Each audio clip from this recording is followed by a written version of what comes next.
Most noble citizens, we must bypass a life of dormancy and vice to pursue the generative endeavor of a hard day's work.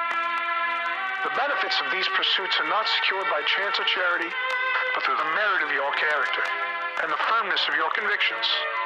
It is you who are planting the seeds of trees whose shade you know you shall never see. Oh, Jesus. All right. Hello. welcome to the Broken Wood Podcast. Hell on the Beach. It's the Florida series. We're here. We're getting tropical. Not to date the episode too much, but we're in a moment where it appears the eye of the great Satan, the Yankee Leviathan, the United States government, is turning its Sauron's eye back on the Caribbean region. Not to make too light of all of this bombing in the Caribbean. And I'm here with my producer, Vane. What's going on, dude? How you doing? I'm doing all right in this crazy world. Yeah, I mean, it's a crazy world. And we're here to talk Florida. That's always been a crazy world. And that's one of the things I like about this story. And one of the details I want to, not even detail, it's that at the top of the show, we wanted to just widen the aperture a little bit and take a second to sort of, recap and look at where Florida is in the late 18th century, coming into the 19th century. Because this period is where there's a lot of political upheaval and actually, I think Florida we're coming passed. into... No, you're right. Yeah, late 18th century coming into the 19th. Yep. Sorry. Yep, end of the 17th, 1718, 1700s, late 1780, 1790. Right, that whole Actually, era. we'll start sort of here at the mid 1700s and talk a bit about the very British era with the of rule founding of the U.S. over Florida, too, which is important. contemporaneous with the American Revolution. Exactly, and that's all going to be very relevant, but we want to take a second to just sort of create a sense of scene again, something that, our friend T.D. Allman's very good at, and something that we think can be lost in the course of discussing all this, because there's so many events and changing of hands and so many, political power struggles that are happening a million miles away, that it's very easy to lose sight of the facts on the ground and the reality that is Floridian life throughout this period. Yeah. Which, in its essence, is often one of a, sclerotic and confusing imperial colonial rule that is itself so atrophied and ineffective that the people in the margins, those escaped slaves you may remember from one of our earlier episodes describing that conflict between Menendez and the Huguenots, those folks have been able to sort of find a place in Florida amongst, the other colonial washouts and Dale Sons and what have you. And this is sort of the social milieu of Florida. It's not perfect, but it is in some senses, more egalitarian and certainly less racist society than what is being built and will start to make its way south in this episode. And to build on that, it's, we've touched on it somewhat, that there's just a different sort of conception of race and inclusion in society within Spanish colonial society, Spanish colonial imperial society, because a lot of it's just if you're a Catholic, we can find a way to consider you human, which is its own sort of problematic genocidal enterprise, but it is very different than the ethno-nationalism of, the Anglo-Americans. And building on top of that, I think one point I wanted to make sure to raise at this point here too, is that we started this story with some of the first contacts between these, or at least documented contacts between these people and the indigenous people of the Southeast America, United States.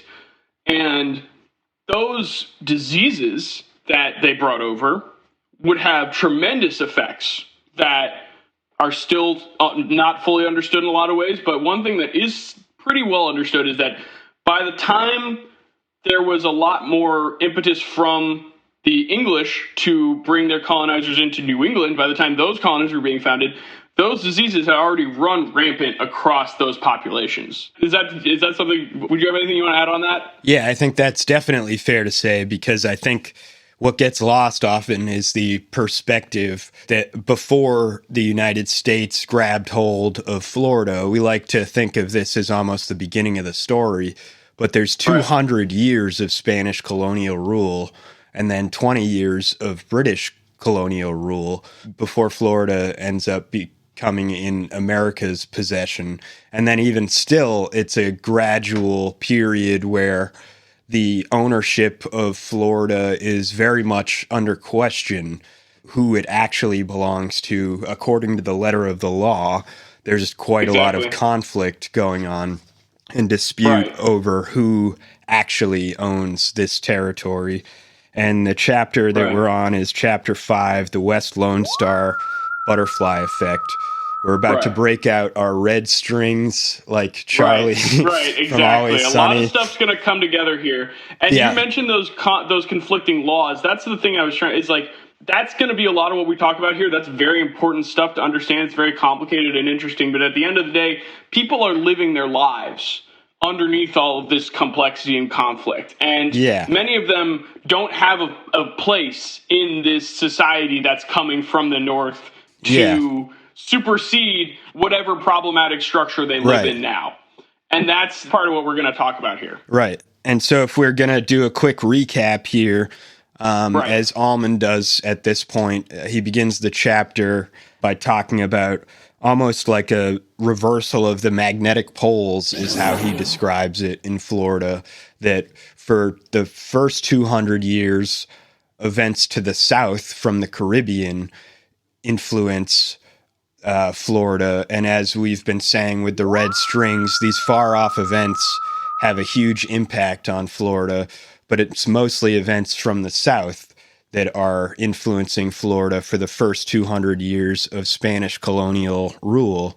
But then there's a shift, and now suddenly all of this attention starts to be coming from the north, and events from the north start becoming determinative.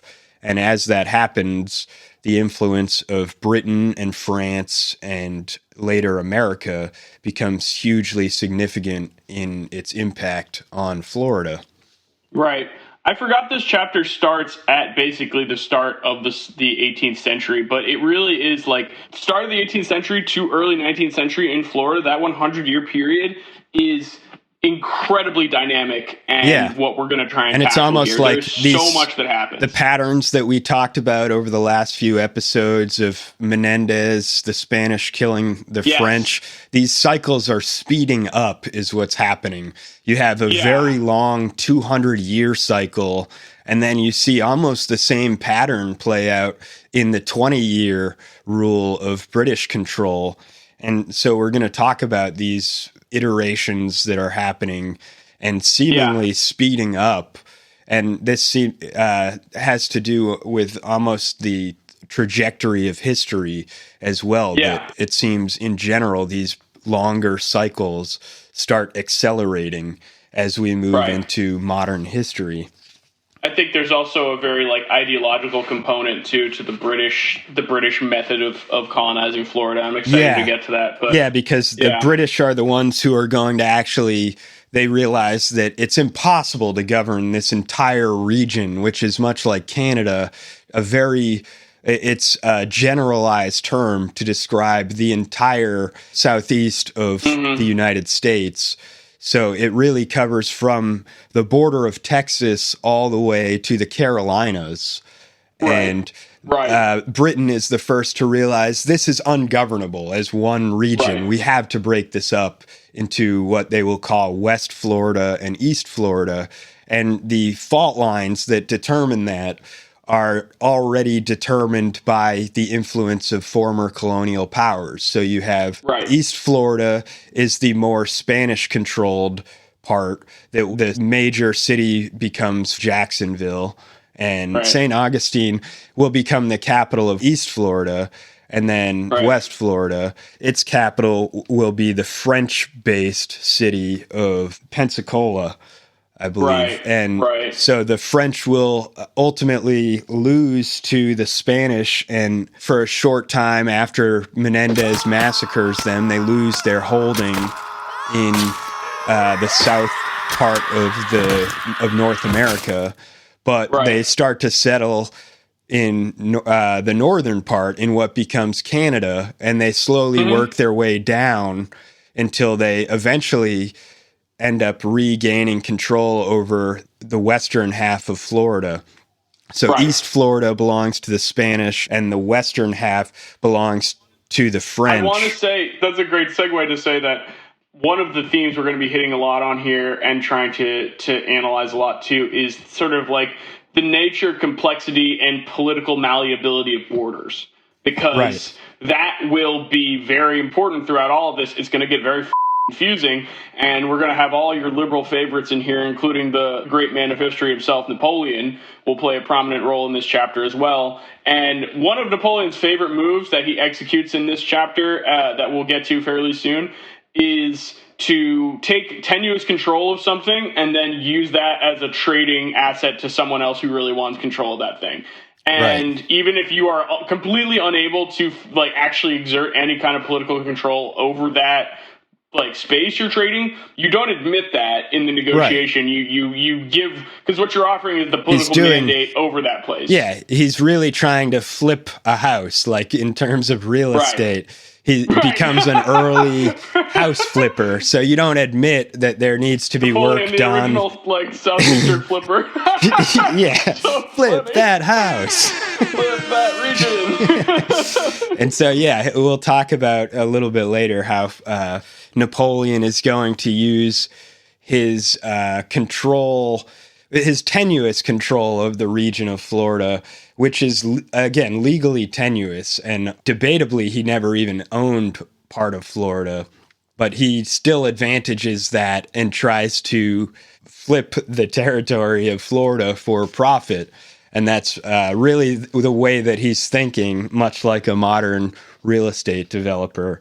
Like, you don't want to admit all this in problems. Italy too, yeah, and he's selling Florida as this beautiful, luscious region in the equator, and we've already talked about many of the problems with Florida having to do with the limestone base and the fact that it doesn't have much alluvial soil and things like that, and it's mostly swampland. So you had early speculators selling a lot of this swampland and promising that it was actually good and it was going to be able to be used for cash crops and things like that. And that was just obviously deceit. Right. Well, yeah, I mean, I think that's actually a great segue to New Smyrna, because I think, it's easy to just read the book on the podcast. And again, to the audience, just read the book, if just for this chapter alone, because this is such a great chapter, the West Florida Lone Star Butterfly Effect. And I want to pick up the narrative in 1763 on chapter 50 at like the bottom, because what really struck me on rereading this chapter too is just realizing that 1763 is the year that the Spanish concede Florida to Britain for their brief 20-year period of control over Florida. And I just think it's so interesting to remember that is the time frame of the American Revolution. That you got to remember, for Britain, a country that's already like in a process of divesting and trying to minimize their outsized cost on maintaining their imperial project, they're having this disaster we're about to describe happen at the same time as the American Revolution. And I think it puts a different context on the whole American Revolution too. It's this like heroic thing, you know? Yeah, and it's important to note that the entire time Florida is behind, they've always been regressive and socially conservative. And the fact of the matter is that even during the American Revolution, Florida was a holdout for the Tories, and over 10,000 Americans during the course of the war who didn't want a revolution would actually settle in Florida and remain sympathetic to the British government. And those were the social conditions, and that continues that during the Civil War, they're a regressive social force that doesn't want to see the end of slavery. And today, there's still a regressive force that is conservative and doesn't want to move forward with a more progressive agenda. And that's Florida excellence for you. The fact of the matter is that it's been rooted in their social base since the very beginning. They've been behind. They didn't want the American Revolution to happen. And then they didn't want the end of slavery, and now they don't want to see an end to, for example, capitalism. Well, and I was laughing to myself about how before this chapter's over, we'll see an Anglo-colonial Yankee guy who lives in Florida take up arms against the invading Northerners in favor of the Spanish crown. Because they want to see, which is that Galvez? I was thinking to myself, like, I can't remember his name. He's a very like Yankee name. We'll get to it later on here, but it is truly something that cracks me up. Yeah, but it also, and while I say that too, it's impossible to say that Florida is ever all one thing, because I just mentioned Galvez, who's a little known person who we don't have many names for other than maybe Galveston, Texas, which is named after him. But this was a Spanish ruler, local governor, who actually did fight in favor of the American Revolution. And even George Washington says that the Spanish were instrumental in providing arms and actually soldiers who fought against the British in that context of many people in Florida not wanting a revolution. We actually have the Spanish to thank for fighting against those conservative forces in Florida. So Florida, again, defies description, that you can't say everybody in Florida was opposed to the American Revolution. It actually turns out that the leftover Spanish were still in favor and actually prayed, even though they were Catholic. They said that they prayed for the American cause because they thought it was just. And that in itself, I think, is something pretty beautiful on this continent, that you had Catholics praying for a Protestant cause. And it goes to show that since the very beginning, there was the potential for an alliance between a better place. Yeah, for a better place. I was going to say, too, that despite its regressiveness, too, it's like you said, you can't paint it into a corner ever, because at that same time, we also will be telling the story here of people who are genuinely terrified of this change in social structure that's coming from the, northern Anglicans, like federal structure that's being built around them, that they understand to be much more of a racial apartheid than what they live in now. And that is a dynamic that will also play out in this chapter and throughout the rest. Yeah, so you have resistance like the Seminoles. Yeah. That we won't get too much into the Seminoles in this chapter, but we're getting there. We're going to save that. Let's that's the emerging social base of resistance. Yeah. I also think we have to talk the breakdown of the Treaty of Tordesillas. We got to add the air horn Treaty there. of Tordesillas. But there's a good quote here that I think we have to read about the breakdown of the treaty, and it says, "The future marauded into Florida in 1702 as rampaging English colonial forces advanced down the coast, burning and looting. At St. Augustine, they destroyed every house, foundry, shop, barracks, pier, and stable, but the Castillo de San Marcos withstood the attack. For 50 days, the Spanish sat out the siege, gambling and playing stringed instruments. Another pastime, popular during hurricanes as well as sieges, seems to have been but little practiced.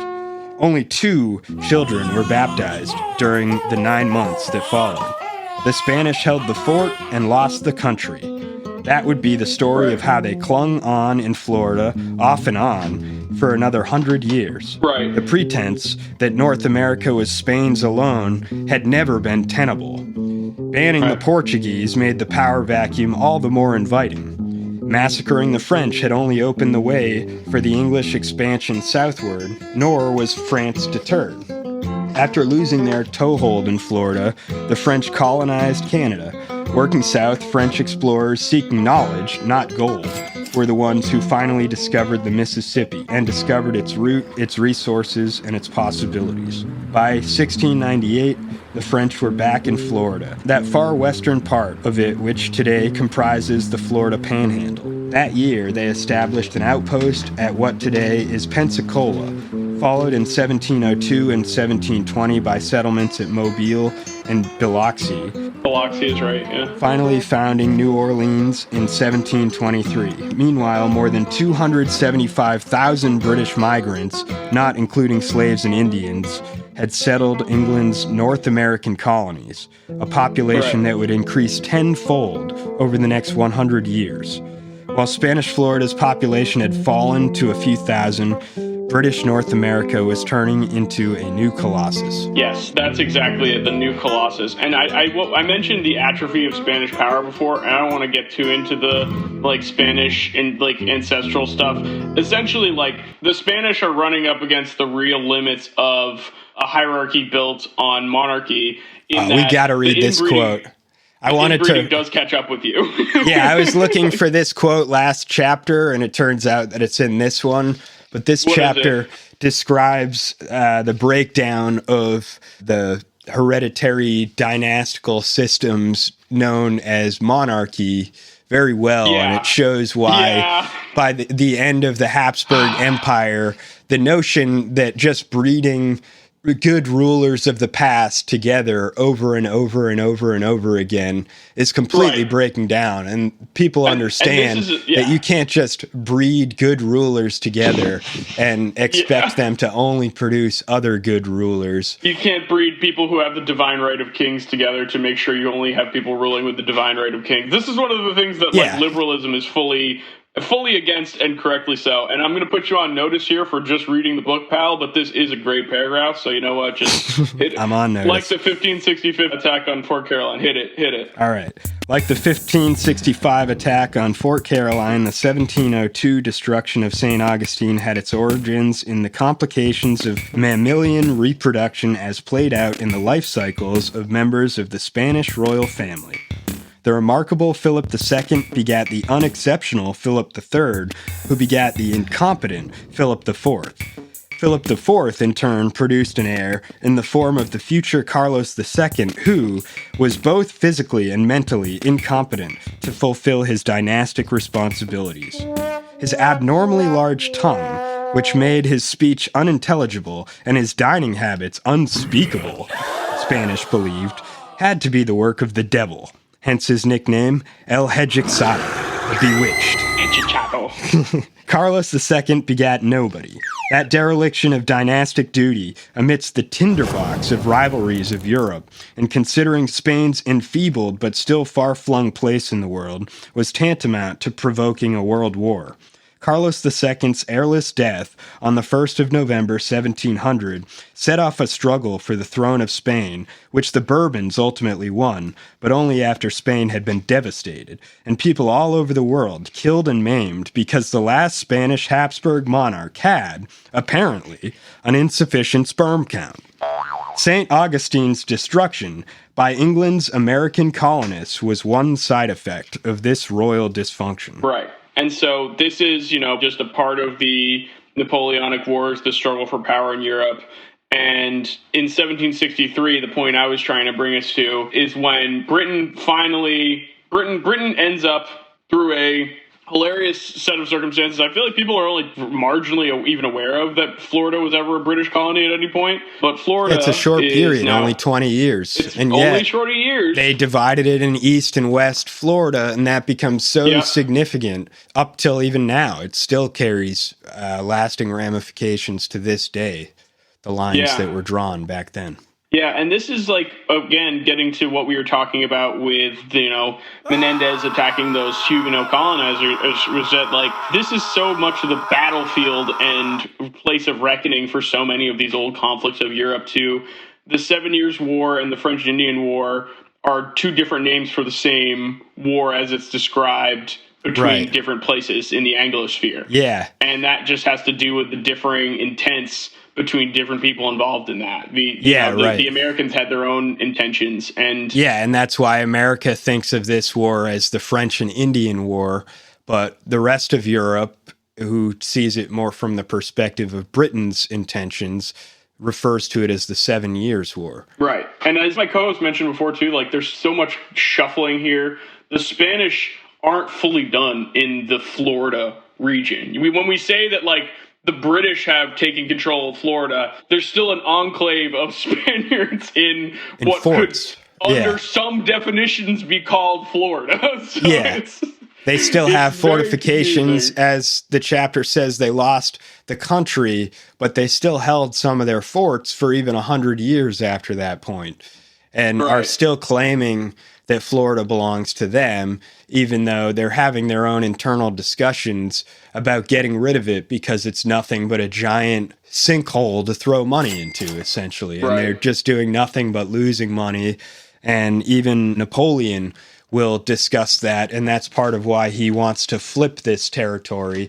He realizes once it's in his possession, it's nothing but a liability, and so he goes on trying to convince other people that it's actually an asset worth paying for, and All right. wants to unload this very toxic territory from France's possession. On the subject of flipping and real estate investing, let's talk Dr. Andrew Turnbull. Yeah. Let's talk the doctor himself, the founding. Yeah, he was real estate mentioned last speculator. chapter in that Yep. book that you had quoted, actually, which I found really interesting. Yeah.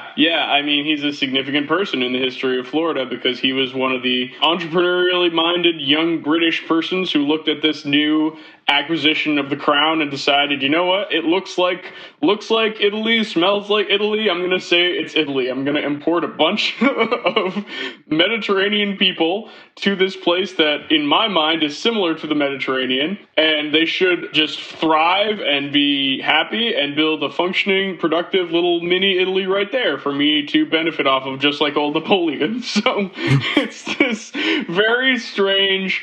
That's what I meant. Where like the ideological that struck me is that like you have to remember that like one of the strange consequences of the ideology of the Enlightenment and of the discovery of things like genetics was a belief in this sort of eugenic project too. And this is what is captured in the writings of like many of the British utopians who are then like critical of that like utopian ideology. Aldous Huxley being the one that comes to mind. But I mean, just the fact that there was like, well, if we transplant these swarthy Mediterraneans into this Mediterranean-style place, they should do swimmingly. There's just something so like it's like it's not like a terrarium. Like what are you talking about? You had actually mentioned this connection, I think, in our first episode. Right. You said that Allman didn't make a lot of connections between the Italy and Greece and Florida, and I think he actually did. Yeah, he didn't take a lot of. It wasn't a major focus, but I think he did. He brings it up several times, and here is one of the times where he clearly does bring up the fact that people thought it would make sense, like you said, almost in this sort of terrarium sort of way. He brings it up. He always brings it up in this way as like something that's laughable, and I think there's truth to that. Like there's profound differences between the history and geology and ecology of the place like Italy and a place like Florida, and people compare even though them they're close to the minds. equator. That's the only real comparison. They're quite different, as we've talked about. They're both peninsulas, too. That's the other thing. They're both places that are fully bordered by water. But at the end of the day, they are profoundly different. Yeah, we've talked about how Florida is made up of mostly limestone, and how even compared to California, which should be the next most comparable place in the mainland U.S., it's radically different. It's nothing like it, even though they're still part of the Sun Belt. There's such a difference between Florida and California, and there's a major difference between Florida and the Mediterranean, even though they assumed that because they're close to the equator, they must be close enough. They look kind of similar on a map. Yeah, and you can see the pattern of what gets talked about often, the dynamic of colonialism, how it has always been the global north trying to dominate the global south. And as you talked about that terrarian mindset, it's kind of the same, that you had Northern Europeans thinking, I couldn't possibly live in that region, obviously, but if I were to import certain people from other places that are used to that sort of climate, then obviously it would become a really hospitable place for me. And obviously we learn it's not hospitable until the 20th century. By most people's definitions today, the idea that fair-skinned people could live in Florida without air conditioning is an absurdity. Of course they could not. And this is what I mean, too, about the differences between, like, the Spanish colonial mindset and the English and, like, more, like, Northern European, like, even the Dutch and the Belgians I bring up, because I think the notion of, like, a human zoo is a good way to understand it, where it's like, I'm sure that the Spanish crown at some point and the Portuguese all had, like, strange displays of, like, humans as, like, these objects in a zoo to be, like, gawked at. But I would bet money that the Belgians, the English, the British, the Americans had, like, human zoos, like, exhibits of humans as, like, you know, like, terrarium freaks to be gawked at. I would bet that that was a thing that was going on a lot longer and in a lot deeper way in, like, Anglo culture for a longer time. There's, like, this sort of disdain for your fellow human being and, like, ableism and just, like, a real, like, schadenfreude almost. It's like this joy in being able to look down on others that I think it's very human, but it's also, like, very deeply entrenched, and you see it as a sort of driving animus of the slavocracy. And it's something that I feel comfortable criticizing and calling out because this is a milieu that's so familiar and understood to me. But to get back to New Smyrna, which, I mean, it's hard to see as anything other than, like, a cynical money grab, too. Right. I do think... Mr. Turnbull. Yeah. Yeah, I have a good quote to get us into Turnbull, if you want. Please. So it says, in 1768, 8 ships carrying more than 1,200 colonists converged off the northeast coast of Florida. This, my lord, I believe is the largest importation of white inhabitants that ever was brought into America at a time. The governor of East Florida, Colonel James Grant, wrote a titled friend. Most of these supposedly English colonists were actually Spanish, from the Mediterranean island of Minorca, at the time under British military occupation. The greatest Spanish colonization effort ever seen in Florida would unfold under the British flag at the instigation of a British real estate speculator, Dr. Andrew Turnbull. In addition to the Spaniards, Turnbull's indentured laborers included Greeks from the Ottoman Empire, as well as some Italians and French. This exotic diversity flowed from the recurrent confusion in the Anglo-Saxon imagination between the swampy realities of Florida and the whiny charms of the Mediterranean. Pause for a second. Pause. Yeah. We'll get right back into it. But I just want to say the last bit on that comparison, because I understand why he ridicules it so much in this book, but I think it is due a little bit of attention at the end of the day, because despite their differences, there are significant geographic similarities. I think that having a border of entirely water does define a certain sort of, like, culture in a way. And then more importantly, Italy and Florida are both places that came very uncomfortably into being a nation and being a state. Yeah. They're both places where Italy that process isn't until the mid-19th century doesn't really become a modern nation state, because it's really a bunch of decentralized city-states under the Vatican that are not willing to buy into the notion yet of Italian unification. Right. And Italian nationalism is arguably a lot more self-conscious, and there's, certain obvious problems that have happened with that, but Floridian nationalism does exist in a strange way. It's very sort of unspoken, but there is, like, a nativism to Floridians that is unmistakable to me as one. So they're also, I think, continuing that quote. Well, before I continue that quote, I think it's important to note here, though, it will be important coming up, that the fact that this comparison seems so easy to make between Florida and the Mediterranean is the reason why Napoleon will go on to sell Florida in bad faith. And he will literally claim that he's exchanging a Tuscan city that's a fool's gold kingdom in Italy, and he claims he's exchanging that for Florida. And it's that imagination, as it says, in the Anglo-Saxon imagination between the swampy realities in Florida and the whiny charms of the Mediterranean. Mm-hmm. The fact that it seemed so easy to say, oh yeah, Italy and Florida look like they should be really similar, was part of the reason why Napoleon was able to offer up Florida in exchange for this fake Italian Tuscan kingdom that we'll get into later. And there's the Florida Italian connections continue to run deeper into the modern day, but we'll side note that and finish this quote. Yeah, so the quote is, Florida, the speculators in London recognized, was unsuited to the blue-eyed variety of colonization practiced farther north. On the other hand, these southern Europeans, accustomed to a hot climate and bred to the culture of the vine, olive, cotton, tobacco, etc., as also to the raising of silk, one promoter rhapsodized, would prove an ideal workforce. That explained the Levantine name chosen for the colony, New Smyrna. And then we have to read the next sentence at the start of the next paragraph. Sure. Within 2 years, 627 of the 1255 colonists were dead. Yeah, so literally half. So we get a womp womp for those folks, unfortunately. That is unfortunate. Half of the people within 2 years that Turnbull brings to Florida will die in basically a death camp-like existence.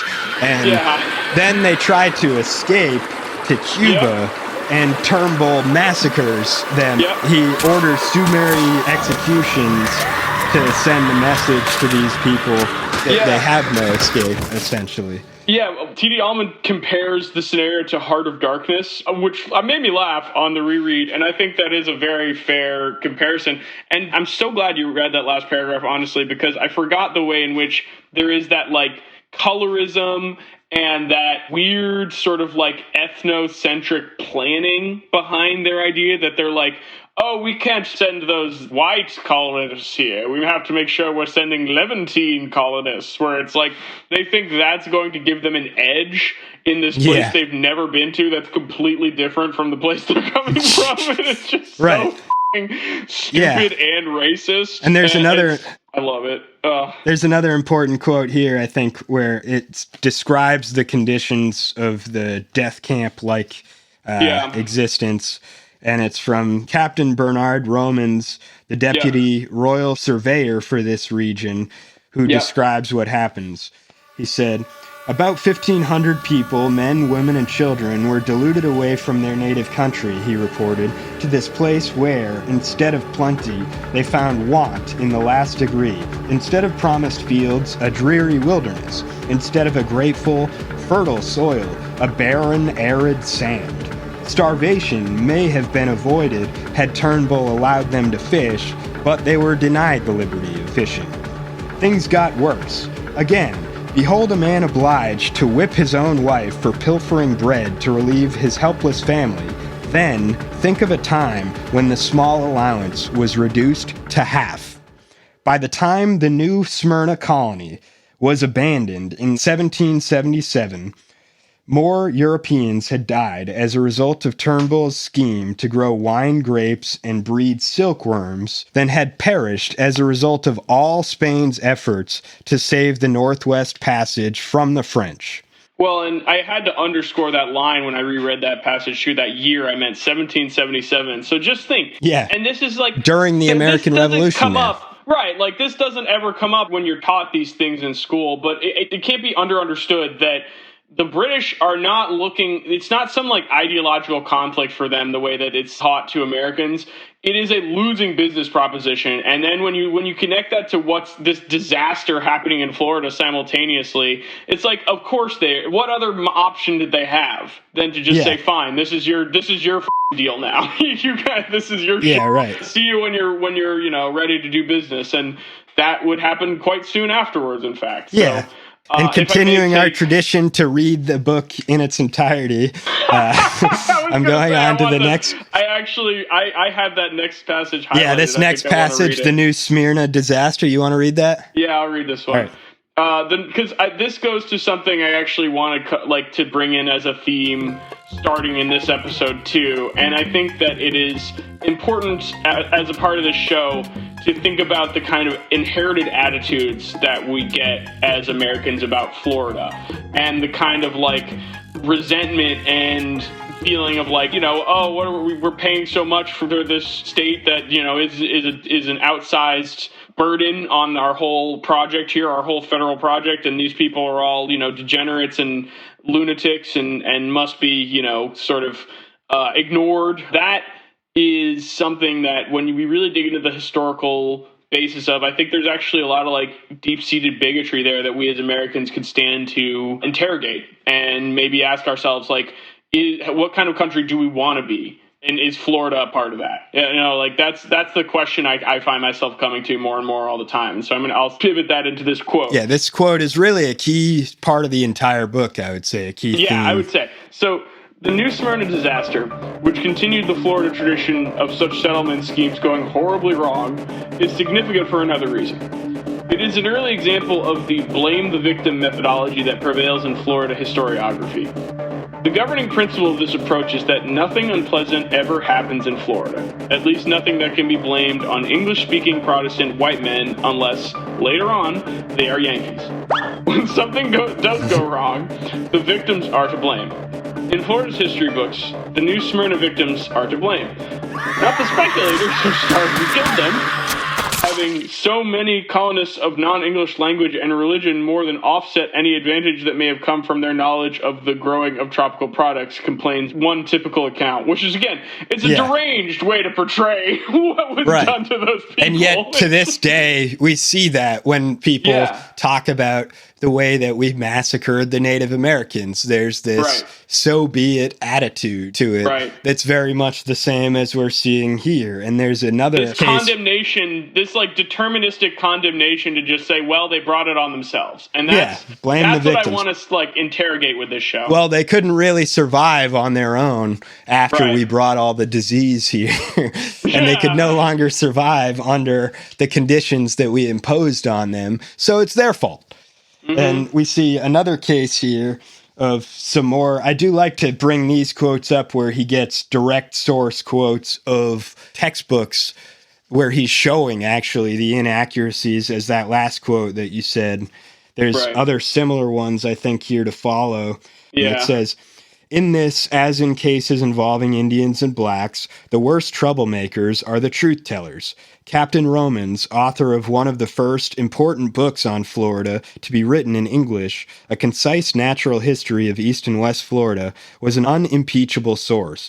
Yet he, not Turnbull, is portrayed as the culprit, guilty of animus toward colony management, according to a 1965 account called Florida From Indian Trail to Space Age, one of those ever upward and onward volumes that fill the shelves of Florida libraries. In her book on the New Smyrna colonists and their descendants, Mullet on the Beach, Patricia C. Griffin recounts the truth of what happened.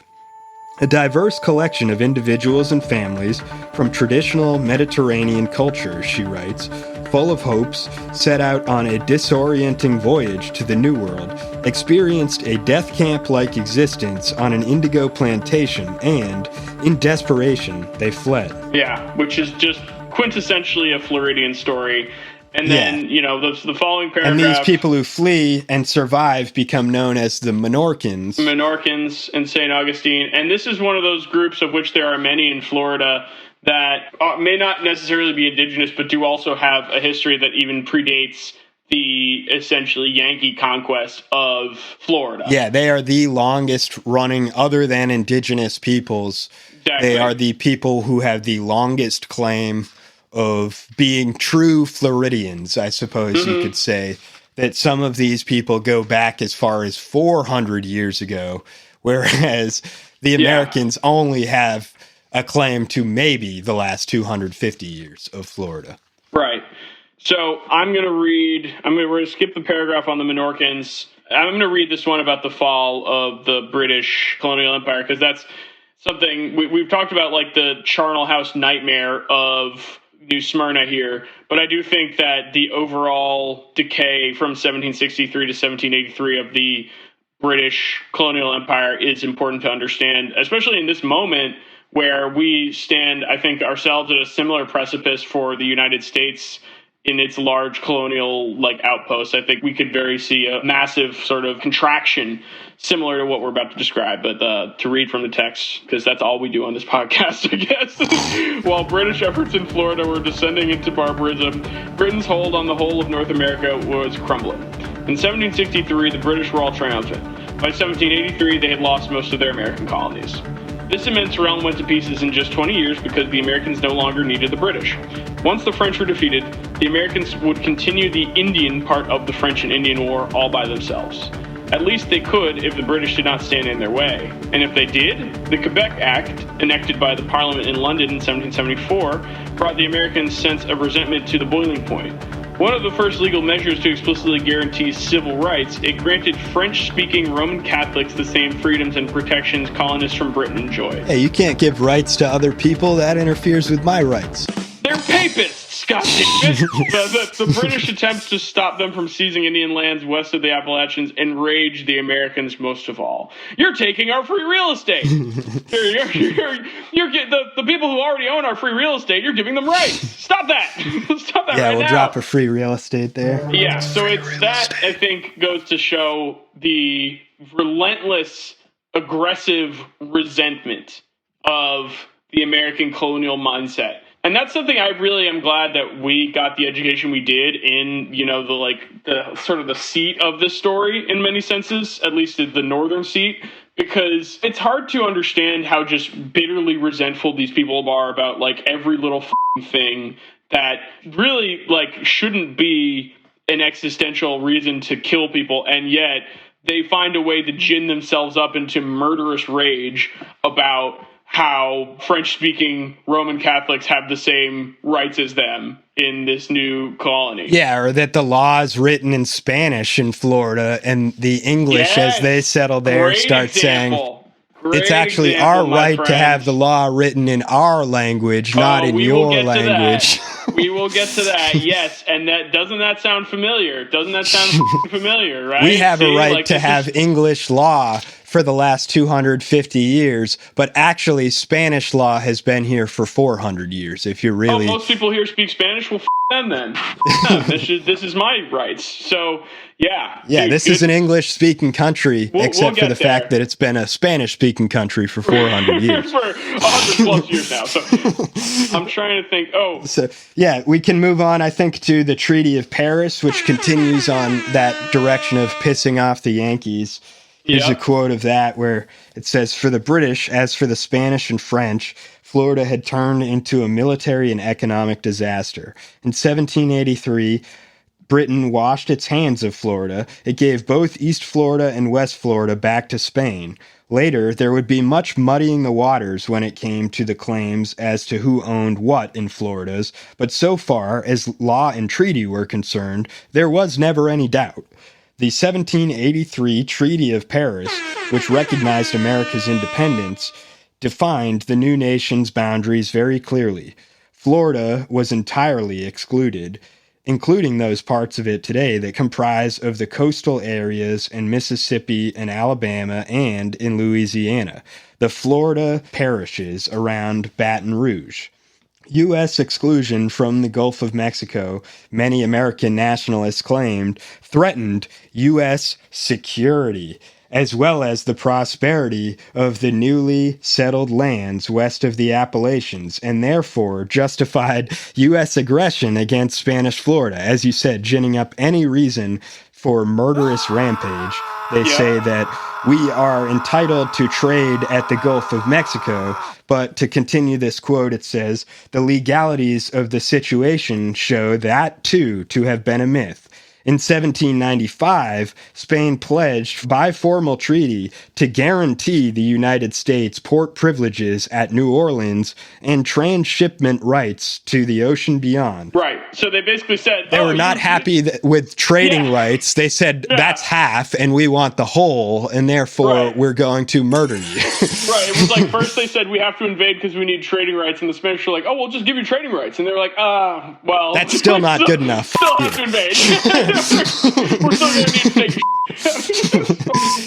just thugs. Like, it's just, it is, that paragraph, I'm so glad, it's so funny. I also had it highlighted because it is really critical for the thesis of this book and really critical for understanding the whole narrative we're trying to spin here, which is that the process by which Florida is brought into the Union almost immediately just reveals the, as my co-host would say, bad faith and just really like might makes right, like basically like the convenience of using the Constitution to mean whatever you need it to mean to achieve whatever end you need it to end. And this is where and we'll get more you into see that soon. being done by the literal framers of the Constitution, making it so there's no ambiguity about how these people saw this document, whether they were originalists, as the babies that the Supreme Court would describe them, or whether they were, political actors with goals and with a willingness to agenda. use the law to achieve whatever their goals were, which is essentially what we see here. So and so it says their matter stood until 1800, when yet another European upheaval produced an opportunity for another American land grab. That year, Napoleon Bonaparte struck a secret deal with Spain for the return of the Louisiana Territory to France. In the Third Treaty of Ildefonso, and we're going to do a little... Treaty of Ildefonso. The Bourbon King of Spain, Carlos IV, agreed that France would be again placed in the possession of the colony of Louisiana. In exchange, Napoleon promised to create a new Bourbon kingdom in Italy. Plus la change, the French said, the more things stayed the same. Only 11 years later, in 1789, the French had proclaimed the universal rights of man, supposedly ushering in a new era in which the caprices of kings and whims of tyrants no longer would dictate the course of human events. Now, the first consul of the French Republic treated with the Bourbon King of Spain in the same affable manner the decapitated Louis XVI would have. The King of Spain, for his part, manifested not the slightest scruple in treating most amicably with the French Republic, established though it was through the juridical murder of his cousin king. Yeah, and then, it goes on to mention that, as you said earlier, we're going to be trading Florida land for a region in Italy in order to give a occluded Spanish royal his own kingdom. As a way of like basically paying off the French, right? And this Tuscan kingdom is proven to be a fraud. Within 4 years, Napoleon actually drives the so-called king off of his land. So he essentially made up this fake kingdom and pretended he had this working, functioning society that collapses within 4 years. But he basically set it up almost like a fake real estate showing, tried to pretend that there was this valuable kingdom that he had in his possession, and it wasn't actually a functioning society, and he actually drove the so-called king into exile within 4 years, which revealed that he had no intention of actually making this a real serious kingdom that was going to be habitable in the long run. It was just pure bad faith negotiations, him pretending that he had possession of this kingdom in Italy and that he was going to trade it again for this swamp-like land in Florida that he was claiming was exactly like Italy. Yeah, and Napoleon, for all of his faults, it is the way in which he's constantly double-crossing and over the monarchies of Europe is awesome. And this is just, unfortunately, people like pay the price on the ground, and people in Florida are amongst those. But you gotta, the man knew how to double cross. You gotta give it to him. He really did. He knew how to find an angle. That guy. Woo, Napoleon. Yeah, so here's another quote. It says, on the Treaty of Ildefonso, it says, the Treaty of Ildefonso set out to alleviate that distressing condition of this Bourbon king, the Duke of Parma, who had a title but had no kingdom to go along with it. So Napoleon promised him that he had a kingdom to give him. And so, it says the Treaty of Ildefonso set out to alleviate that distressing condition for the Duke of Parma. Its express purpose was the aggrandizement of His Royal Highness, the infant Duke of Parma in Italy, into a full-scale kingship. It was left to Napoleon to get the Duke his kingdom, a service he was in an excellent position to provide. French revolutionary armies had recently invaded Italy, and this is much like Donald Trump today, I've got to say, to make the comparison. a man who has a lot of power and is willing to promise you anything, you can very much see the real estate mindset of a con man that was also fully wrapped up in the identity of Napoleon. And we just talked about our episode of liberalism, and we talked about Napoleon and the great man theory and the idea of powerful individualism that radically reshapes the world. And you do have to draw the comparisons today, I think, between Trump even doing something as simple as declaring the Gulf of Mexico is now the Gulf of America. You've got to be able to connect that pattern of a man who's trying to will himself into power in order to fundamentally change the entire world. Well, there are people wrapped up in this sense of individualism and nation building around that one powerful man willing his way to power. Yeah, well, some of those people wrapped up in that project of nation building are the Americans who send themselves off to France to try and negotiate with the new, controllers of Florida as to whether, maybe they can get a piece of the pie. And the only thing I want to say about the Napoleon-Trump comparison is that there may certainly be parallels. I would also say that Napoleon, in general, I'd say is a cooler guy. Also, much more competent. In the long run, Napoleon will prove much more competent. A million times more competent. Also, someone who would absolutely trounce Donald Trump in a cavalry fight or with, arms and that kind of stuff. Or even in negotiation, even in Donald Trump's supposed business, he'd get royally f***ed by this guy's actual cunning in flipping real estate, whereas Trump has relied on a decayed feudal system that benefited him, where he could do 6 bankruptcies and still end up a billionaire. He had everything working for him, whereas Napoleon actually willed himself to power. There's a major difference there. And Napoleon is about to make a hell of a deal here with the Americans, so I'm going to read a chapter on that, because as I just said, the French have their tenuous control of Florida at this point. Like, they've given it to Spain, but they're also like liars. And the Americans come to Paris with $10 million wanting to make a deal.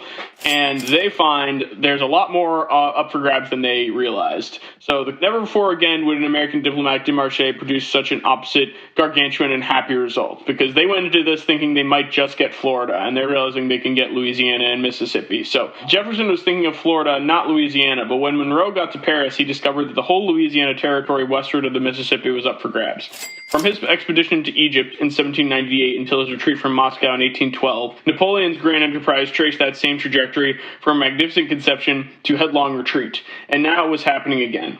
Only 3 years earlier, Napoleon had believed he could restore France's empire in the Americas when he enticed Spain to promise him Louisiana.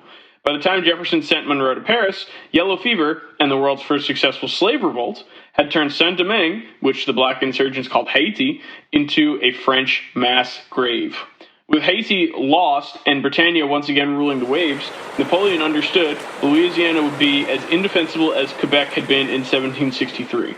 Since Louisiana was untenable, to attempt obstinately to retain it would be folly, he informed his government. Therefore, he would give up Louisiana even before France could take possession of it. And as you see, a classic example of what I was saying before of Napoleon wheeling and dealing with shit he really does not even have any means to exert any control over. He's about to sell this territory to the Americans that, should the Americans just say, actually, we're just going to take it and there's nothing you can do to stop us, they could. Right. But they're not going to make that mistake, I guess. And here Napoleon proves to be a highly rational, non-emotional trader, much like what people who day trade nowadays are encouraged to be, to not to face fear, essentially, and to think strictly rationally. Here you can see Napoleon, to the upset of even his brothers and his... Yeah. Before we get to that, too, I want to take just a quick second, because I don't remember this coming into T.D. Allman's retelling. I think the Haitian Revolution just sort of like a footnote, because it's a book about Florida. But I do want to take that quick detour there as he mentions it, where, yes, at this same time, the brutal slave colony of Saint-Domingue, where, if you ever wondered why the French are so big on pastries and things, there was a certain period where they had a lot of sugar coming in from the Caribbean, and those folks organized and fought their first slave revolt. And the world's first and only real slave revolt. And it's arguable that they've paid the price for it in full ever since, and then some. Yeah. The French have literally had them pay reparations. I think for at least lost 7 property, times over, i.e. their lives. Yeah, if I remember, it's been many times over that they've paid Haiti their has been debt. treated. And it must be said, too, that a lot of the entrenched racism that exists and colorism within the Caribbean can find its roots going back to the Haitian Revolution, to the, fate of the small whites, as they were described, which were the sort of like stratum of society that didn't quite exist at the slaveholder level, but also were not slaves and got kind of caught in the middle in a very violent way in the Haitian Revolution. And the other detail I wanted to bring up about the Haitian Revolution is one of its leaders and a very important figure in Haitian history, a fella named Toussaint Louverture, who was a footman or a sort of like a carriageman. He would, drive the horses and get the people from point A to point B. And those were some of, the most well-connected and had the most access amongst the slave class in Haiti. It is theorized that he organized this revolution with other people of the similar station at other plantations, and their relative privilege within that slave society was what allowed them to organize that revolution. And they were very self-consciously inspired by the Jacobins and the French revolutionaries of Napoleon's ostensible pedigree. And Toussaint Louverture explicitly made appeals to Napoleon that said, give me resources, give me men, I will make a drive to actually give you a foothold in this new country. I will drive for France into Louisiana, into Mississippi, and I will make these French possessions in full. And my army will grow as I free people from chattel slavery. And Napoleon's wife had familial connections to the slave-owning sugar plantation class, and that ultimately turned the needle enough for him to say, no, thank you. Yeah, Napoleon actually did ban slavery at first, and then overturned that later because he realized, much like the American founders, he couldn't withstand the contradictions of trying to build an empire on this idea of freedom without also having slaves. Right, exactly. So returning to Napoleon and that Louisiana purchase, he says to attempt to hold on to Florida would be folly because it's non-profitable. So thinking as a rational trader, he does something which upsets his brothers and his foreign minister. Talleyrand, which if you're a Napoleon head, you know Talleyrand. One of the great things about he's Napoleon known as being imperturbable. And yet in this moment, he actually, Allman points out, he is a bit thunderstruck. Yeah. And Napoleon's brothers are also appalled by his decision. And it says that Napoleon thrashed about so violently in his bath that both his brothers were drenched and a servant fainted, but Napoleon would not be moved.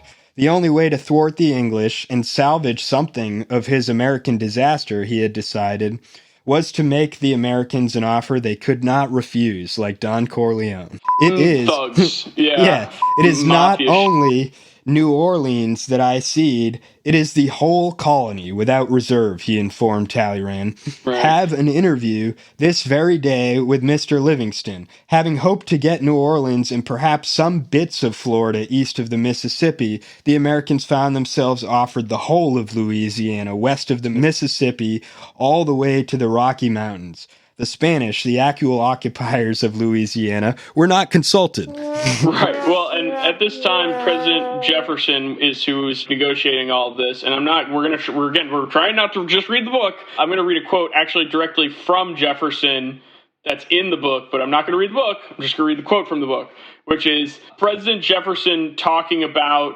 the immediate challenge. And this gets back to what we were saying. These originalism. People who wrote the Constitution are looking at this deal in front of them and saying, okay, everything about the rules we just set forth say that we can't do this, but this is way too good of a thing to not do, so we're just going to do this. that is how this goes. And so there's actually a quote, too, that we'll have to find later, even though we've been quoting everything, but it just reminds me so much of, I think it's a moment in Always Sunny, to quote that again, but they say, well, we don't see any way that we can legally obtain Florida.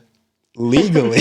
Right. Well, here's what Jefferson says. The general government has no powers but such as the Constitution has given it, and it has not given it a power of holding foreign territory, and still less of incorporating it into the Union. And so he argues then, an amendment of the Constitution seems necessary for this, And he even went so far as to write that amendment, but my brother, guess what? That amendment never passed, never saw the light of day. Never even sent it to Congress or the states for ratification. We're going to read from parts of that amendment pretty soon, though. I think there's one of my favorite quotes from this chapter comes from that amendment, and it really reveals, again, not just the political opportunism of these people and the willingness to interpret their own documents as is like politically convenient at that time, but also, and, you know, people love to quibble about this shit. They say it's woke, but these were deeply racist people, profoundly racist. Thomas Jefferson was deeply cynical. Racist piece of shit. And this is an area where you can see that being played out. This is an area where that is undisputable. Unmistakable, yeah. Yeah, really. And it says, instead, Jefferson, the most revered of the founding fathers, disregarded the Constitution's original intent. Today, many deride the notion that there is such a thing as a living constitution and insist we adhere to original intent. Jefferson, Madison, and Monroe were directly involved in the framing of the Constitution.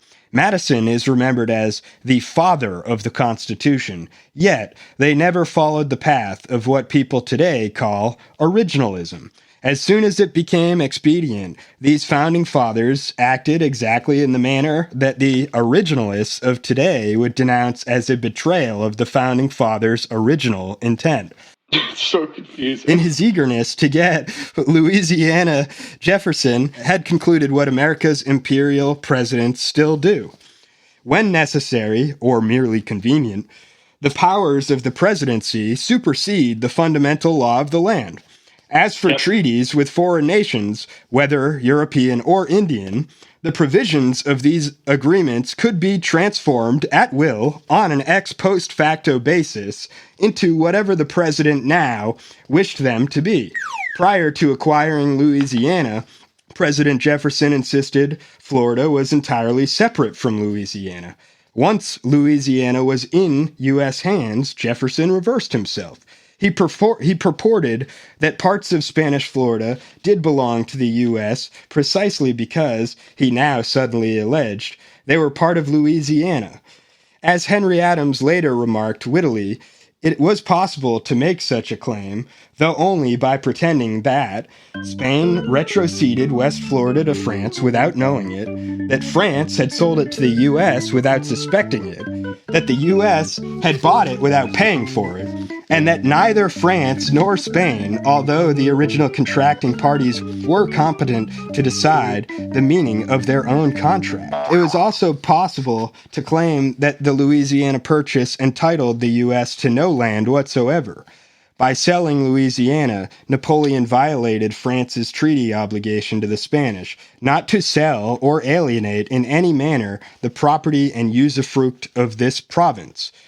Usufruct, also, as a little side note, in Roman legal law is the most recognized form of property ownership, where you are allowed two of the three forms of property ownership, which is, in the name, the use and the fruit of the product, but not, importantly, the abuse of the product. So you're allowed to own the land, you're allowed to have the fruit of the land, but you're not allowed to destroy the land. Much like today, you're not allowed to burn down your house. There are certain rules that you are not allowed to do, and you are not allowed to kill your own children. You do not have the right.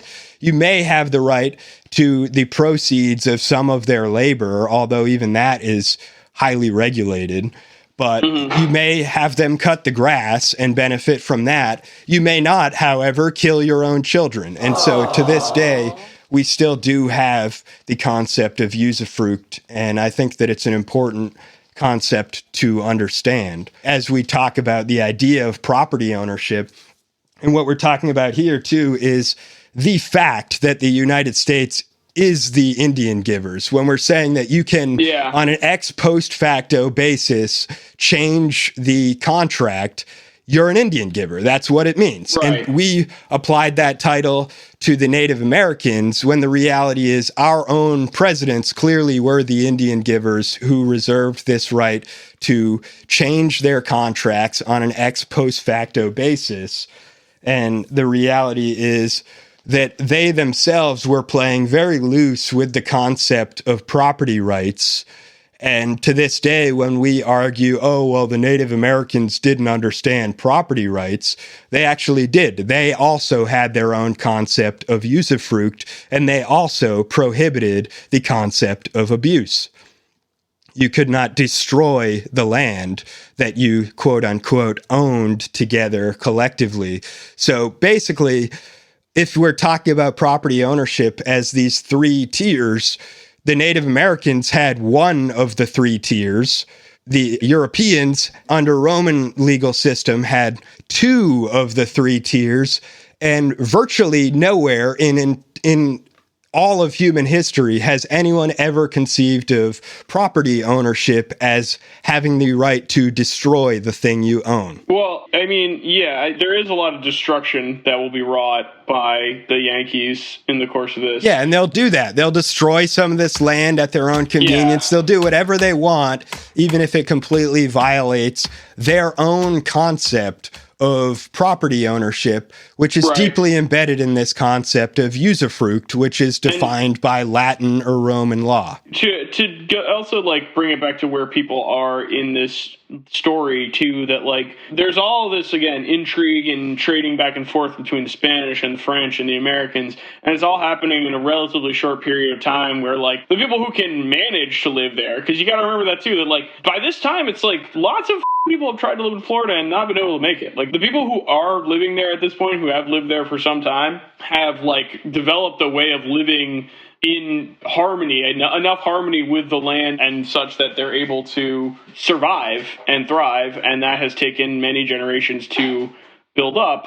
And those people are not necessarily the kind of colonists that President Jefferson would like to see in Florida. And I'm going to jump to a quote on page 59 that was, again, back to what I was saying about President Jefferson's explicit racism. And it's something that people quibble about because it's not outlined explicitly in the Constitution, but he really gives the game away with this quote, which is, up to the moment he handed the presidency over to James Madison, Thomas Jefferson never doubted that the whole of Florida, west and east, would fall to the United States as effortlessly as Louisiana had. We shall get the Floridas in good time, he wrote to a Northerner. The Floridas will fall to us peaceably, he assured a Southerner. In the draft of the constitutional amendment he never submitted for ratification, Jefferson specified that, in addition to Louisiana, Florida also, whenever it may be rightfully obtained, shall become a part of the U.S. He added, its white inhabitants shall thereupon be citizens and shall stand as to their rights and obligations on the same footing with the other citizens of the U.S. Less than 30 years earlier, in the Declaration of Independence, he had not felt it necessary to write that all white men were created equal, but by 1803, the contradiction of building a country economically on slave labor while founding it philosophically on the proposition that all men are created equal was no longer quite so uncontradictory as it had seemed in 1776. Calls already were being heard in England, and from some free thinkers in the U.S., that slavery itself, not just the international slave trade, should be abolished. And that's an important distinction for the Americans because at the end of the day, there was a contingent that felt the problem was the American slave trade, and there was also a contingent that thought the problem was slavery. And the difference is that if you end the international slave trade, you're still allowed to own slaves, you're still allowed to sell slaves, and those were very important things for the slaveocracy of the U.S. They, in fact, felt they would benefit from the end of the slave trade, whereas the early abolitionists, as are described here, knew and understood that the whole institution was monstrous and needed to be resisted at all costs. And that's just the early sort of rumblings of that. And as you can see, Thomas Jefferson believes in a white superiority. It feels pretty unambiguous from that quote that he believes this is a country by and for white people to have. Right. I don't know anything else to take from that.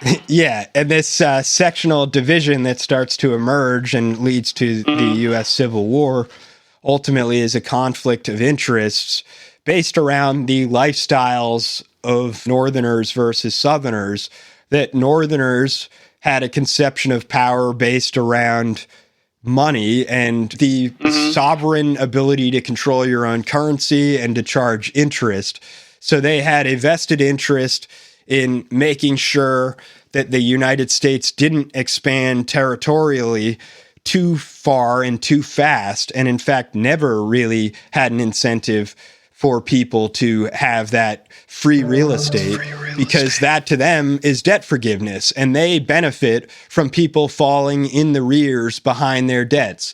The Northerners are always resistant to the idea of expansionism at this time, and it's really the Jeffersonian Southern plantation economy that is predicated on this notion, a feudal notion, that freedom is not money, but actually owning land, and the land is the source of the power. If you can do whatever you want on the land, you can pump out as much money as you want from that land. Whereas the Northerners were saying, no, the ability to have a federal government and impose taxes and to create legal systems of credit and interest, that is the source of power.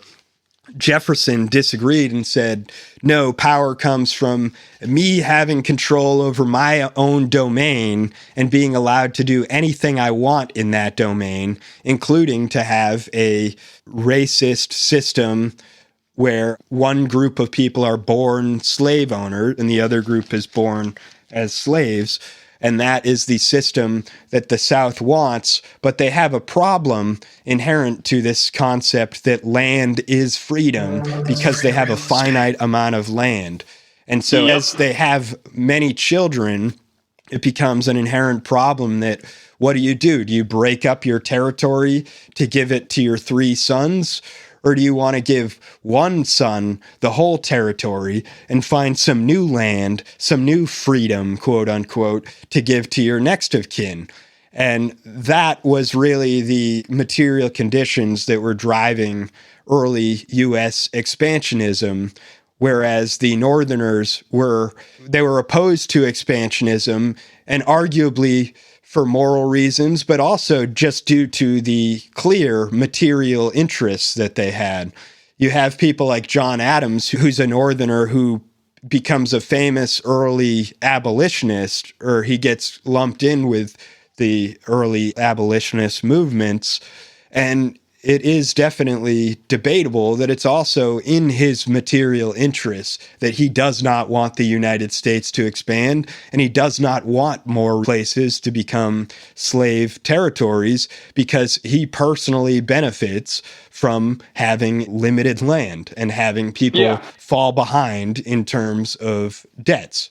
And you can't give people free real estate for the same reason that you can't today forgive student loans or give people universal health care, because that's free money. And the Northerners considered money to be the source of power, not land. There was also, though, an understanding amongst the Northerners that there was a competition between forms of labor, and there was that self-interested abolitionist argument, too, that, like, at the end of the day, there needs to be a decision about what kind of country this is going to be in terms of labor conditions, because if we're competing with slave labor, we're going to lose to that. They thought, at least, and they were right and wrong. Yeah, so during the Civil War, you see a later expansionist phase where certainly Lincoln and the Republican Party are now in favor of expansionist policies. And the chapter actually says that many have pointed out how it was actually Jefferson's imperialism here that allowed him to unilaterally double the size of the country, that then comes back around to bite the Southerners during the Civil War, because that expansionist power that the president suddenly declares he has goes unchallenged. And Lincoln arguably does the same sort of expansionist policy, such as declaring, I can now finally do an income tax and charge everyone in the country. Declare the end of slavery in the Southern Territory. Yeah, I can suddenly declare the end of slavery. I can create railroads with eminent domain. So now I can deliver all these soldiers and the military supplies that I need to crush the South. And it's very easy now that you've decided to voluntarily fall out of the negotiations. That's awesome. Now I have a 100% mandate to do exactly what I want as a Northern president, and I'm going to do my own imperial agenda, which is to create a globally expansive empire with canals and railroads, a modern industrialized economy, which the South had been holding us back from the entire time because of this conception that land is freedom, and therefore the government can't cut through my land by eminent domain to make a railroad, even if that would make the country more prosperous overall. I don't want it. Well, two things. Also, there were the early abolitionists, too, who believed that this mode of production was just destined to fail. And that was why they had this weird, oh, I'm against slavery, but there's no need to fight a war about it. There was that passivity of believing that slavery would end on its own. And then also a point I wanted to make, just thinking on what you're saying right now, and what we just read earlier about the Treaty of Paris in 1793, that there is no conception of the United States as was one during the American Revolution that includes Florida. And the mechanisms by which Florida then becomes a part of the United States did not exist. That's true for all those southern territories. And in that context, something like the Emancipation Proclamation fits into that history of unilateral Northern authority being declared throughout the southern United States. Still one of the coolest single actions of the United States in history to declare the end of slavery in the southern territories. But it's just interesting to slot it into that continuum of how governance is understood in the southern United States, how governance from the northern, seat of power is understood throughout the southern United States. That even before the Civil War, even before the uncomfortable pulling into the Union of Florida by the United States, there is this feeling of power projection from these northern colonies being brought down into this region where ultimately, the people that are there, there's a lot of continuums that extend well beyond the English settlers that are coming into this region, including obviously the indigenous. So moving forward, I think this is another important quote to include. It says, thanks to his willingness, as Jefferson himself put it, to stretch the Constitution until it cracked. The land area of the U.S. had nearly doubled. The U.S. also secured the outlet to the Gulf of Mexico it wanted.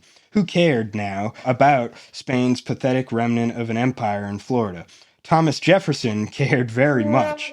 So did James Madison and James Monroe, as well as Andrew Jackson and John Quincy Adams. For them, Florida had become a kind of obsession. Covetousness of it darkened the happiest events, even so great a stroke of good fortune as the chance of acquiring Louisiana. An immense prize had fallen America. But the extent of that acquisition does not destroy the motive which existed before of acquiring Florida. Monroe wrote Madison in May 1803, only weeks after getting Louisiana, nor essentially diminish it. So he's essentially complaining, like a drug addict, that, I got my fix, but now I'm only going to want more of it. And that's what he's saying. We got a little taste of imperialism, but that doesn't actually stop our desire to continue grabbing as much land as possible. And you know what? We're an hour and a half in, and I can't believe it. We're just now getting to the Patriot Wars. But you know what? I think this is actually one of the most important parts of this whole section, too. This is part of why we were so excited about this. Yeah. So if you made this far, listener, thank you so much. We promise it's worth it, because if you're already blown away by the amount of intrigue and movement that's happening from this period, as we discussed, a lot of what we're talking about is happening barely from 1770, 1780 to the early 1800s.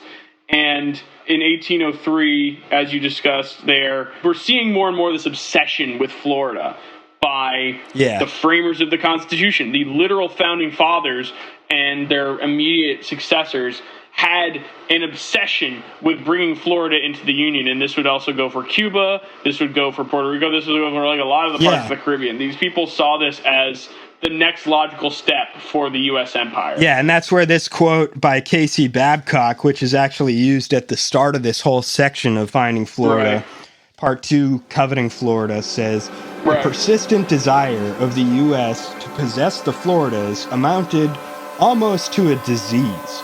corrupting the moral sense of each succeeding administration.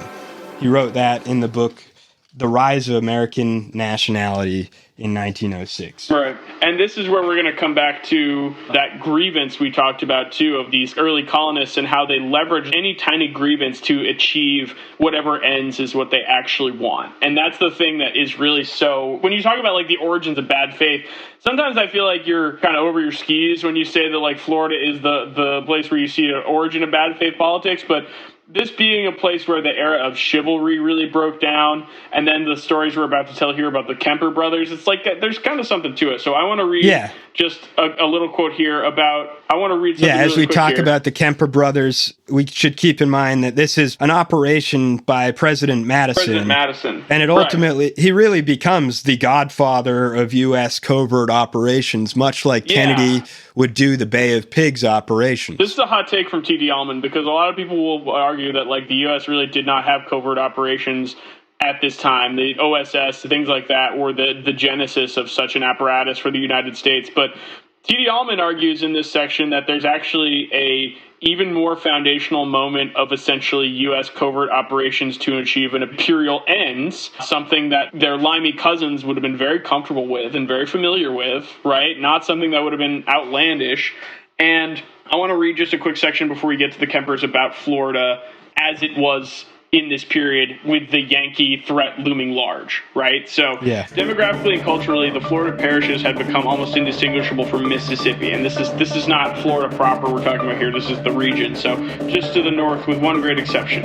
In Florida, blacks, Indians, and mixed race people could be free as white folks in some ways, thanks to Spain's relative tolerance in racial matters. Above all, because of Spain's inability to control anybody, wherever they were.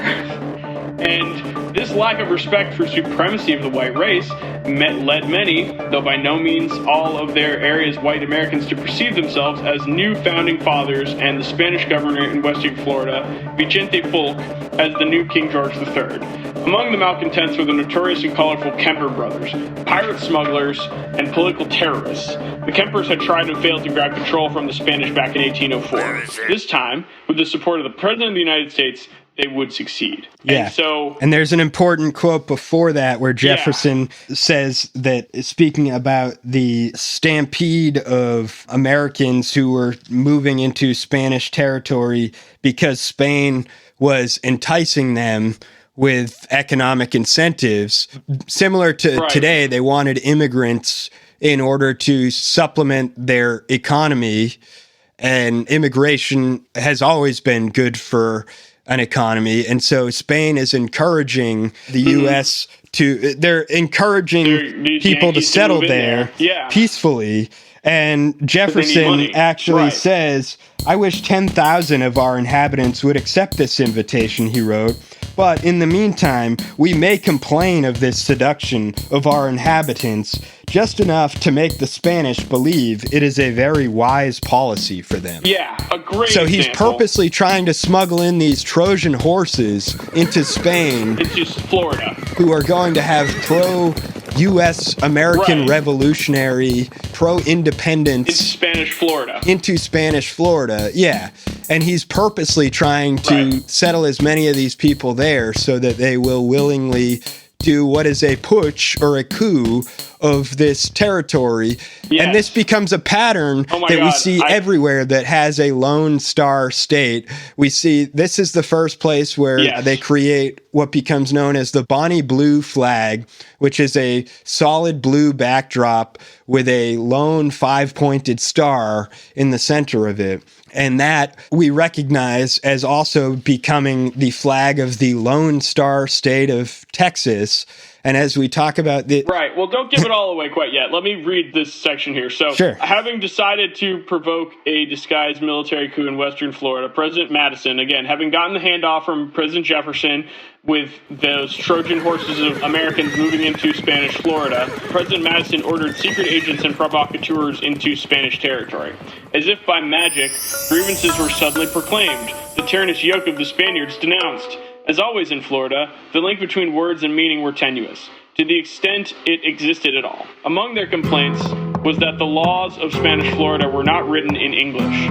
In the wee hours of September 23, 1810, a U.S.-instigated band chased the Spanish out of their rundown barricade in Baton Rouge. A Declaration of Independence was produced. A West Florida flag unfurled. A national anthem was sung. In this cosmic operetta, real blood flowed. The Patriots killed 2 inoffensive Spaniards as they burst into the fort. They also killed fellow Americans. When William Cooper, a North Carolina-born loyalist, organized a militia company to support the Spanish, he was murdered. Like most of his neighbors, Cooper opposed the actions of the West Florida rebels, the parish history explains. So that was the guy I mentioned at the top of the episode too. William Cooper from North Carolina, organizing a militia to fight on behalf of the Spanish crown in Mississippi. What a Florida excellence, right? There you go. Yep. But it's, again, when you consider... Yeah, similar to Galvez, who I talked about earlier, that he joins really with the side of Galvez, and that's why we can't really say Florida was ever all one thing or another thing, which is the case with anywhere, that nowhere's ever 100% consolidated. There's always people who disagreed with the way that things went, and that is the case in Florida. These people, like William Cooper, are just buried. They're just forgotten in the historiography, even though they're key figures in Florida's history who show that not everybody was actually on board with this Anglification of a place that was actually quite, according to many people, their conception of freedom was that this place was the freest place in the entire country, essentially, where multiracial people could get along and all be free and not have these social hierarchies ruling them. That's what I was going to say, is that it's easy to laugh at William Cooper organizing a militia for the Spanish crown in Florida in the early 19th century. But then again, when you consider that this is a less explicitly racially apartheid society, who knows if William Cooper was an abolitionist, but there's he was kind of on the right side of things there. I bet you either way, what comes next will get pretty ugly. So. Yeah, he wanted to preserve what they had, which was a multiracial society, which was harmonious, and he recognized that. Yeah, however imperfect. And realized that to move away from that would be a problem, and he helped to organize public resistance to that. He at least understood that what these guys had in mind was not going to be any better than what the Spanish crown was allowing. And already had. He was kind of right in that sense. He was, unfortunately, that's just how history works sometimes. So that is sort of the origins of the Patriot War there. And I have another quote highlighted here. The splitting of West Florida produced what both chaos theorists and weathermen call a butterfly effect, by which seemingly insignificant, distant, and unrelated events later produced enormous faraway consequences. One unnoticed result was that the techniques of disguised aggression used in West Florida would serve the cause of American territorial expansion in other more important places. First, Americans would arrive, buy or be granted lands, and pledge loyalty to the country where they settled. Soon, however, the complaints about tyranny would arise, followed by the demand for liberty. Then these subversives would rise up against the legitimate government and declare themselves free citizens of a free republic. In the final stage, the appeal to the United States for protection would lead to U.S. annexation. It afforded at once an epitome and a prophecy of expansion in the Southwest, observed Professor Isaac Jocelyn Cox in his 1918 study of the West Florida controversy. In Texas and California, also in Hawaii, the Patriots did the dirty work. Then in Washington, the latest triumph of liberty would be proclaimed. The West Florida Patriots were quickly discarded once they had served President Madison's purpose. The symbols of their subversions were assimilated rapidly into the permanent repertoire of America's nationalist self-rationalizations. West Florida's Betsy Ross is said to have been a woman named Melissa Johnson.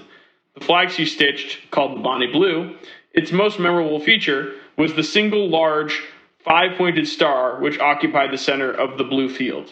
It was the original version of the Lone Star flag that 26 years later, similar patriots would hoist in Texas. No one would remember President Madison's disguised aggression at Baton Rouge. Everyone would remember the Alamo. If you look at the Lone Star in today's Texas flag, you will see that the West Florida star still floats there on its original blue background. And then in the very next sentence, too, TD goes on to describe this as President Madison's West Florida pooch, which was I missed on my first read through, but I feel like it's a pretty great little wink and a nod to his ideological leanings there. And yeah, I mean, that's accurate. That is something that sounds somewhat familiar to you. The idea of settlers. It's illegal settlements, if you've ever heard of that concept. Right. Illegal settlements. Think of that. It sounds familiar. There's something in the world going on today where some groups are illegally settling onto territory that belongs to another group. And just look at this as the same sort of pattern playing out. Exactly. All right. So we told there's a lot of information in this episode so far. This is going to be one of probably our densest episodes here. Probably the longest episode, yeah. Which I kind of expected, because this is really where the meat is happening of the story, I think, where the rubber hits the road and the U.S. really starts to take possession of Florida. I expected from very early on this might be one of the densest chapters for us to get through. All right, so we were just talking about how dense this chapter is, and I want to take a second here to sort of underscore some of the big mic drop moments in this chapter, because there's a couple. I feel like there's a few that are like kind of like whoa, like real sort of revealing moments. I think first one is the Treaty of Paris and the way in which it's pretty clearly and explicitly outlined that there's nothing about Florida that is included in what was won in the American, War of Independence. Right. And then. Yeah, Florida is not included at all in the War of Independence. It actually was on the side of the Tories, did not want independence. In general, we talked about some of the smaller factions within it that did support the United States Revolution. But as a whole, Florida did not become one of the original 13 colonies because it was a holdout for a lot of Tories to escape to during the American Revolution. Right. That's absolutely true. It was a site of loyalist, ferment for various different monarchical regimes from the, British to the Spanish. But then from there, we have the induction into the United States of Florida via extremely illegal means by any constitutional conception of law, that thing that, the guys who did that bringing into the Union were just on about for so long and just fought a whole war about, and are immediately subverting to whatever ends is convenient for them to expand the territory of the U.S. Yeah, and we saw that the Declaration of Civil Rights for Roman Catholics led to an outrage in the U.S. shortly after they had declared that they themselves have rights. But then when Britain recognizes that Catholics also get rights in the U.S., that was an outrage. Well, and that's what I mean, too, when we talk about, historical recurrence, where, that sort of resentment by Protestants in the southeastern United States towards Catholics is something you would go on to see reconstituted in the KKK. There's so many ways in which these patterns just keep repeating themselves, and the greatest one of those, I think one of the biggest mic drop moments of this whole chapter, and something I was not aware of before reading this book, is the Florida Patriot War.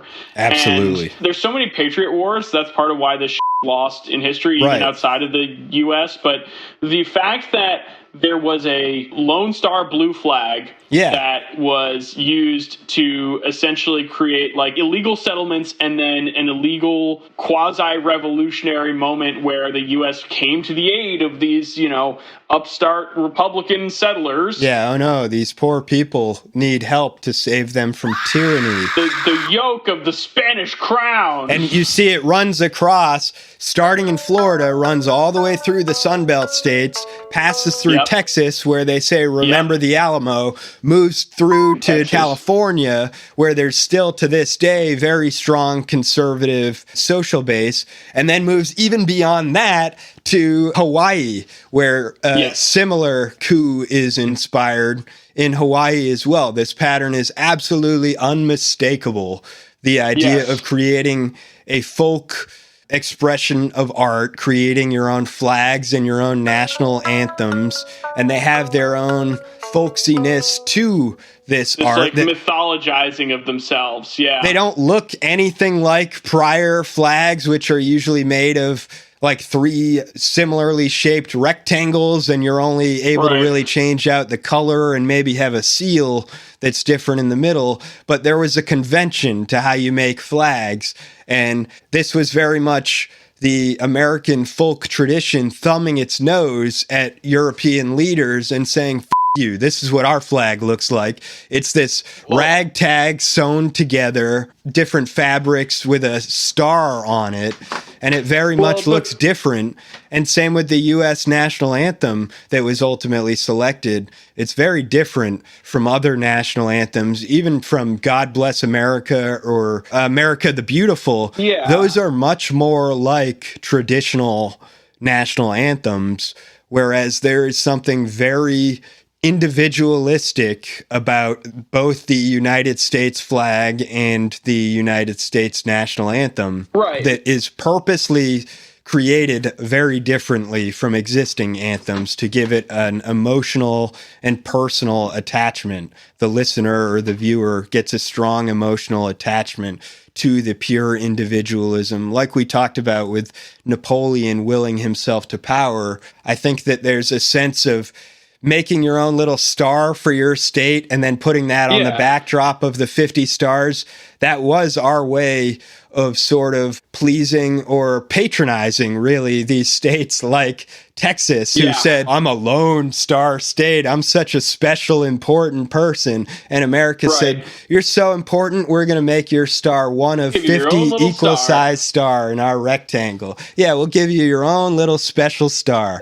And I do think that the stars have something to do with this American individualism that is being cultivated in this folk tradition. And this idea of like, we are the ones that matter, not them. And to tie it back to what you were saying before, there is a very obvious historical parallel to this illegal settlement we're describing in Florida that is happening in the Middle East with very explicit support by many elements within the United States. And that is, of course, another country with a white and blue flag with a star on it, Israel. And the self-mythologizing is important to understand because it's, obviously wildly ahistorical, as we went over in like some of our first episodes, that there is a complete disregard for any kind of historical factuality if it doesn't support the narrative that you want to tell. How about we just disregard that the Spanish were there for 400 years? Let's just say it starts with America, because that's better. How about we disregard the real connections back to the, quote-unquote original Israelites that these people who are already living here and have lived here for a long time may also have. We can just disregard that because it does not support our neo-colonial European imperial project that is what was the original mandate for the state of Israel and what has, allowed it to continue to operate as an apartheid state as it does today.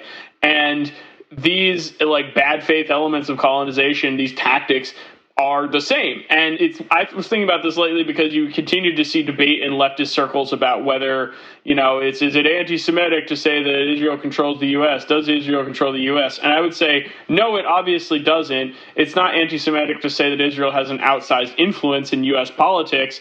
But at the end of the day, these are birds of a feather. These are countries with the same political, economical raison d'etre, and countries with very close historical relationships in that, similar to South Africa. Birds of a feather, and these are settler colonial countries with their own settler colonial mythology, and those tie into one another and actually collaborate with one another in order to tell a different story of history, one that you likely have heard much more than the real story.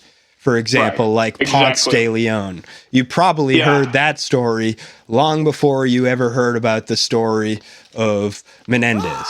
Last note I want to hit on here, too, is that if you've ever wondered about the perception of the American in the rest of the world, I think that we often go back to like, more contemporaneous stuff, but these biases against, Americans moving into your country and, griping about this or that thing go back a very long way and have very fair concerns behind them.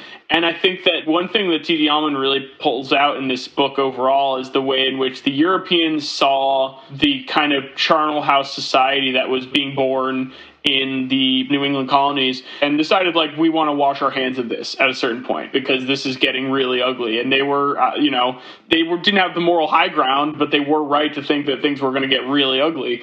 And I'm going to close with one last quote from the book of the British Prime Minister in Washington at the time of, Madison essentially using the Patriot War as a pretext to finally bring Florida fully into the Union. Which is to say, the unjust aggression by the United States was nothing more than an ungenerous and unprovoked seizure of a foreign colony. And that's what it is in itself, is it's colonies seizing colonies and supporting the people who seize colonies. Yeah, I think in the next chapter or two, there's going to be a quote about the United States essentially being like a vulture, a colonial vulture that picks up the scraps left over by other colonial empires like Spain that are having a hard time holding on to their foreign colonies.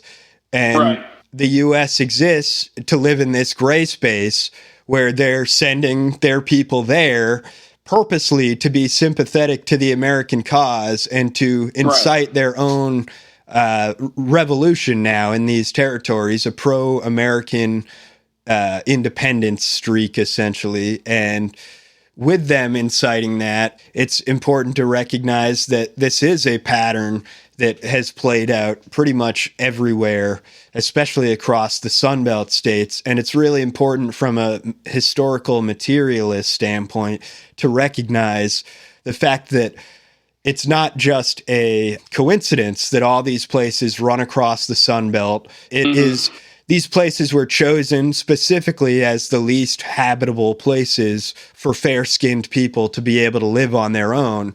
And the people that were fair-skinned and decided to settle there had a system that they were planning to build and import there.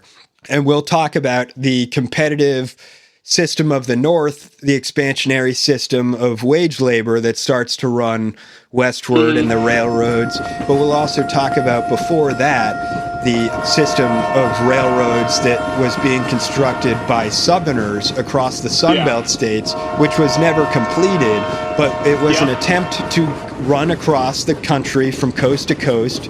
It was the original Manifest Destiny, and it was before the northern wage labor system realized we've got to beat these people across to the West Coast and settle there first, or else they are going to existentially define the terms of what America is, and it will be a slave society. And so they were consciously building society and expanding westward and building these railroads and train cars that end up looking very different from the northern ones. The northern ones are uniform box cars, but the southern railroads that were designed were basically, they would have castles on wheels, and then they would have also carts in the front of those. The castles would be situated behind these giant armored cars. Let's save something. Yeah, we'll save that for later. For the next episode. But these are the two competing expansionary models that are clearly starting to develop as competitive systems. And like ideological conceptions of society too. Yeah. But I want to just take a moment to, before we end, talk about colonialism and neocolonialism too, because neocolonialism is a term that was coined by Ghanaian Marxist Kwame Nkrumah, cool guy. And it is a term. Have you seen the new Blowback? He's featured in that. It's pretty cool. Oh, hell yeah! I mean, I'll definitely check that out. If you haven't heard Season Blowback, 6 of Blowback. But Kwame Nkrumah, and I mean, neocolonialism is a contentious idea because it paints a lot of modern superpowers, particularly the U.S., into a position of having been the great antagonists of history throughout the past several centuries. But the reality is that I think that it can be easy for people who've grown up within the largesse of colonialism to fail to understand the true scope and magnitude of the historical crimes of colonialism and neocolonialism.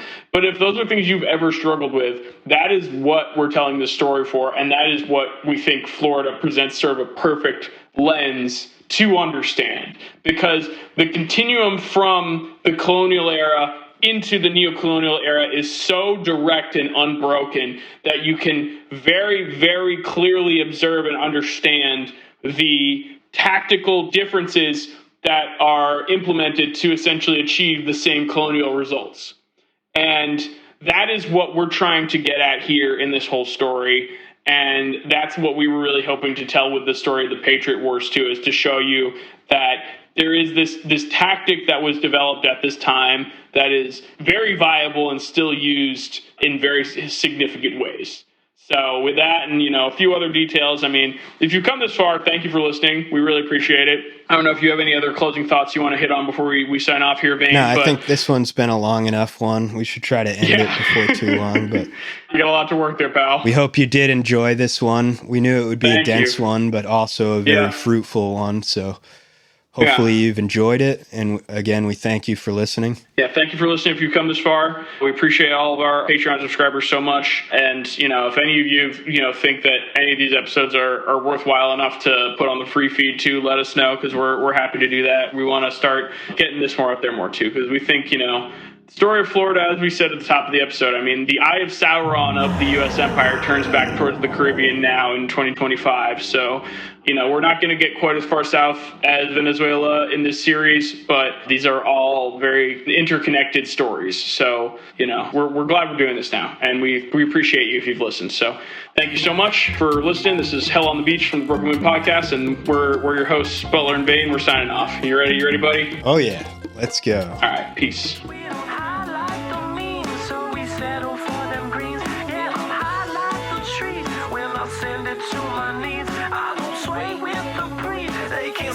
To my knees, yeah. Don't stop. You can't shake this off. Don't stop. They can't touch this.